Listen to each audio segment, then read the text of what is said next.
Aujourd'hui, le monde doit retenir une chose.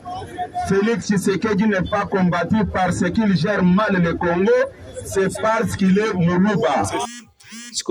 Je pense que Boyoki Makambo, Auguste Kabuya Lobby, Token de Siko Kolandela, Ndenge, secrétaire général, IDPS, na secrétaire général, donc secrétaire général, IDPS, na ensemble Lobby. Mais à propos à Kabuya, vraiment, ils avaient à propos à bien été. Parce qu'à propos à un parti au pouvoir, et qu'il y a Chadari jamais à l'Obaka Makambo yote. Kabuya, ce qui est au lingo, la sortie médiatique, il faut qu'on soit Congo, Nandenga qui Congo. Hein? Ngana za commentaire rebelete mais token de Kolanda nanu bakuluba nini Olanda ye Kabuya bolanda pena secrétaire ya nani ya ensemble ya monsieur Moïse Katumbi ndebo comparer ebele batu na oh pourquoi bebela ka Katumbi te na bisa kabino ki ngana lobela ka oyo azana manda na biso IDPS ndeza na manda na biso IDPS de population pesa confiance asa la biso yango to lobela ka yango ba sortie médiatique IDPS il faut banda kozala moko yo population soki ayoki ekoti na kati ya mitu ya bato. Tribalisme toujours le matima casse na kati ya mboka eza par rapport na comportement ya chef IDPS to landa bato ya ensemble lobi nini après to kozongela bino. Il est combattu seulement à cause de ses origines. C'est pourquoi je demande à toutes les organisations de sanctionner Moïse Katumbi. Il ne mérite pas de diriger le Congo. C'est que les députés nationaux de Katumbi et les députés provinciaux de Katumbi ont développé comme discours. De tels genres de situations se sont passées ici à côté au Rwanda avec la radio 1000 collines. Ils ont fait semblant de ne plus sanctionner leurs poulains. Ça, c'est la politique de deux poids, deux mesures. J'étais en Europe, j'observais pour voir si réellement ils vont jouer les frangers. C'est inacceptable. Félix Tshisekedi n'avait pas demandé à Dieu de le créer Kassaïen. Il n'est pas combattu puisqu'il gère mal la République démocratique du Congo. Il est combattu par Katumbi à cause de ses origines. Nous n'accepterons jamais. Nous voulons voir tous les décideurs du monde condamner Katumbi, puisque ce sont les députés de son parti ensemble.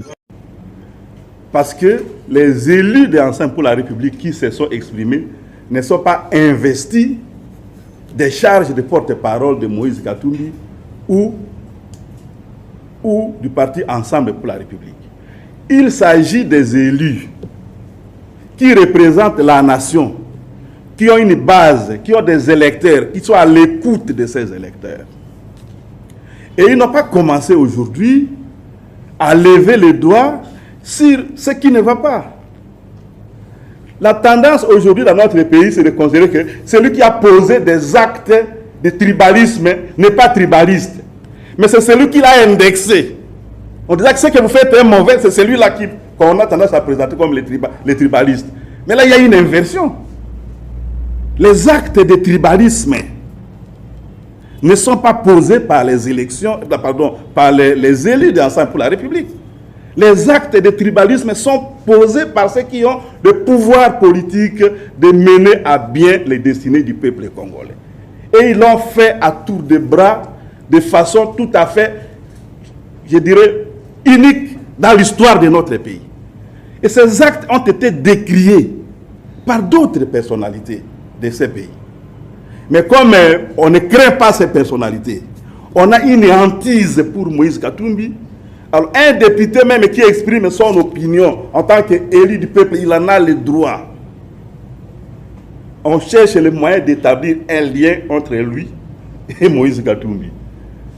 Mais ces liens-là, il faut encore les démontrer. Je ne crois pas que quelqu'un va les démontrer. Et j'ai assisté au premier jour du procès de l'honorable Mike Moukebaye. Et aujourd'hui, il y a une surséance de ces procès. Pourquoi? Parce qu'en agissant par émotion, ceux qui sont allés l'appréhender ont marché même si les procédures légales en notre pays. Ils sont allés les cueillir comme un bandit, ils l'ont cagoulé, ils ont agi comme des hors-la-loi. Ils ont utilisé des méthodes dignes des trafiquants qui veulent se régler des comptes ou des tueurs à gages. Et quand les avocats ont évoqué ça devant les juges à la cour d'appel, la cour a estimé qu'il faut surseoir et demander à la Cour constitutionnelle d'interpréter un peu ce genre de procédure. On ne gère pas une république avec des états d'âme. La compétition électorale que nous voulons doit être une compétition saine. Chacun doit venir là-bas avec des arguments et des attitudes civilisées pour démontrer au peuple congolais qu'il peut faire mieux pour son bonheur. Ou à la rigueur, faire la démonstration que ses adversaires ne peuvent rien. Ils n'ont pas de bons projets et ils ont un passé douteux, ainsi de suite. Et sur ce chapitre-là, Moïse Katumbi sera imbattable. La radicalisation vient toujours des brimades. La question que je me suis posée, j'ai posé à un collègue de l'IDPS qui est député national, mais qui est cool, avec qui on parle beaucoup. J'ai dit, bon, honorable collègue, qu'est-ce que vous envoyez aujourd'hui au monde comme message ou à la nation congolaise? Que ça va être notre démocratie prend un tournant, ça va être maintenant une démocratie à la machette. Mais les machettes, ça se vend dans les magasins, ça coûte 5 000 francs. Croyez-vous que nous soyons incapables d'acheter des machettes?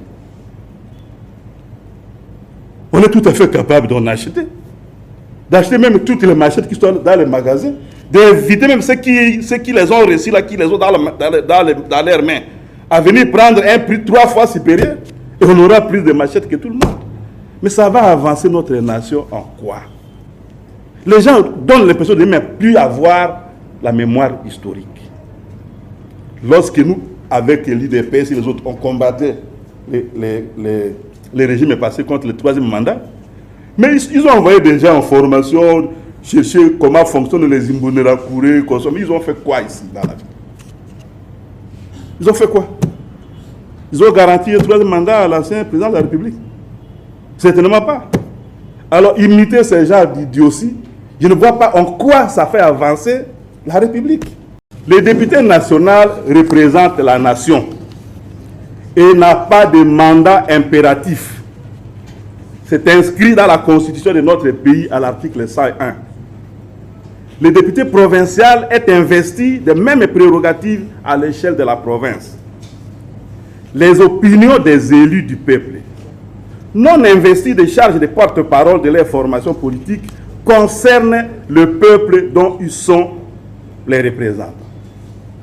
Que des élus appartenant à Ensemble pour la République dénoncent les excès tribalistes du pouvoir qui devrait diriger la République dans l'intérêt de tous. Le secrétaire général de l'IDPS n'y a vu que l'ombre de Moïse Katumbi contre le président de sa tribu. Contre le président de sa tribu.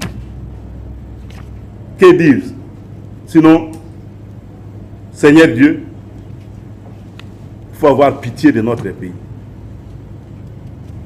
Après les déboires du programme de 100 jours, les dérives du projet Chilégé, l'escroquerie de la fausse taxe RAM, les fausses promesses de l'Allemagne d'Afrique, des universités imaginaires à coût de millions de dollars partis en fumée, l'insécurité généralisée aux 4 coins du pays, les brimades, bastonnages et vexations policières de ces derniers jours, jetant définitivement aux oubliettes la rhétorique du peuple d'abord le sert de l'état de droit, le secrétaire général de l'UDPS vient de reconnaître que le bilan est désastreux et que le président gère mal le pays. Tout en invitant le peuple et le monde entier à reporter les jugements sur Moïse Katumbi, au lieu de s'en prendre au chef des tribus qui veut protéger. Du seul fait que Moïse Katumbi combat les chefs du fait de son origine tribale. Il y a là la démonstration d'une nullité absolue. Hier, notre frère Moïse Katumbi avait financé Genval, visa, titre de voyage et de séjour. Les RASOP, qui était la conséquence de ces grands rendez-vous historiques, avait-il été tribal? Hier, Moïse avait gouverné le Katanga. Y a-t-on trouvé des actes de tribalisme dans sa gestion? Moïse compte de nombreuses réalisations personnelles à travers le pays. Même dans l'espace kassaïen, il ne manque pas quelque part un hôpital réhabilité ou un auditoire construit. Et c'est là des réalisations d'un tribaliste. Aujourd'hui, Moïse Katumbi est le président national d'Ensemble pour la République. Le secrétaire général de ce parti est un député originaire de la Tchopo, dans le nord-est. Le président du comité des sages est un honorable sénateur de l'Équateur. Son directeur de cabinet est une personnalité bien connue, ressortissant du Kouilou. Son haut représentant du Grand Kasaï, le porte-parole du parti, le coordonnateur national de la jeunesse, deux délégués généraux, le coordonnateur national de la jeunesse, tous sont du Grand Kasaï. Et ce n'est pas tout, il y a même des secrétaires nationaux aussi, ici, là le gouverneur du parti, comme le professeur Kalambaye, ou notre frère qui est ici, Julien Lukengo, qui sont ici dans le secrétariat général, qui sont Kasaï. Il y a deux délégués généraux qui sont, par exemple, du Kivu.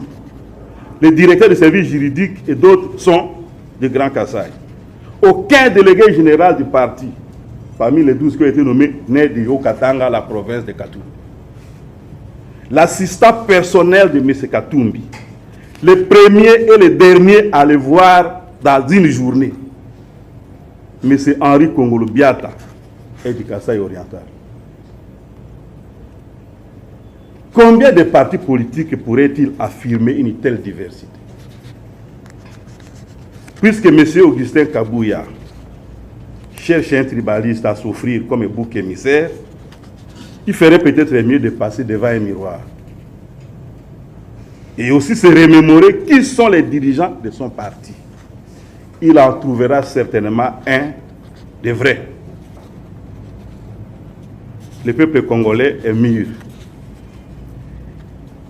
Il ne va pas se laisser distraire ou se laisser induire en erreur par ceux qui veulent donner de Moïse Katumbi une mauvaise publicité. Et quant au président de la République, je n'aime pas beaucoup polémiquer, j'ai beaucoup de respect pour les institutions de la République, mais puisque le président de la République s'est fait comme juge de l'opposition, dans cette déclaration, nous sommes bien obligés, avec tous les respects, de lui rappeler qu'il n'a pas prêté serment comme juge des activités de l'opposition, mais pour faire le bien-être du peuple congolais. Et sur ce chapitre-là, il n'a rien fait de bon. Son bilan est nul. Ses propres disciples commencent à le reconnaître et à chercher quel bouc émissaire va porter les péchés. Non, l'audit là, vraiment avec tout le respect que je dois aux gens, pour moi c'est une petite ou une grande escroquerie. Comment voulez-vous faire un audit interne par des acteurs tout venants, choisis par ceux qui ont fait les fichiers à auditer? Hein? Qu'est-ce que ça d'audit sérieux? C'est les gens qui étaient à auditer, dont le travail devrait être audité, qui ont choisi des amis à gauche, à droite, ils ont constitué une petite équipe hétéroclite, à qui ils ont donné 5 jours. Et ils n'ont rien audité du tout. Vous pouvez vérifier ce que j'ai dit. Ils n'ont pas audité, rien du tout, même pas un quart de ce qui devrait être l'audit. Ils sont venus se promener, ils ont empoché leur cagnotte, après ils ont sorti, ils ont signé un rapport produit par la CENI, ils appellent ça audit. Il y a des gens qui ont vraiment choisi de se moquer du peuple congolais. Il faut qu'on les regarde, bien, et qu'on retienne leur visage et leur nom pour les besoins de l'histoire. Se moquer de l'avenir de plus de 100 millions de personnes. Tout simplement parce qu'ils veulent voir leur ventre rempli, ou leur poche, ou leur compte. C'est ça. Et là, les gens ne vous diront pas. Il ne faut pas que les gens nous disent que nous combattons le président Félix Tshisekedi. Non. Nous défendons ces principes-là depuis longtemps. Même avec Kabila. lorsque le président Moïse Katumbi avait déclaré qu'il va s'opposer au troisième et faux pénalty, ce n'était pas contre Tshisekedi. C'était contre un Katangais comme lui. Et à l'époque, même les évêques du Katanga avaient signé avec les autres évêques pour dire que le pays ne va pas dans la bonne direction. Il ne faut pas qu'on oublie ça. On ne combat pas le président Tshisekedi. On combat des principes et des manières de faire qui ont tendance à garder le peuple congolais dans un statut de mineur. Ça, on n'accepte pas. On n'accepte pas que notre sort, le sort de nos enfants, nos petits-enfants, soit comme ça, comme jouer sur une scène de théâtre. On n'a rien audité, mon frère, rien. Vous pouvez vérifier par d'autres sources. Ils n'ont rien audité. C'était une mascarade. Nous méritons de vivre des conditions dignes d'un être humain. Et Dieu a donné à notre pays tous les moyens pour ça. Et ce qui fait défaut, c'est le banditisme de quelques groupuscules qui veulent tout accaparer pour eux. Et pour ce faire, ils ne veulent pas qu'il y ait des élections justes.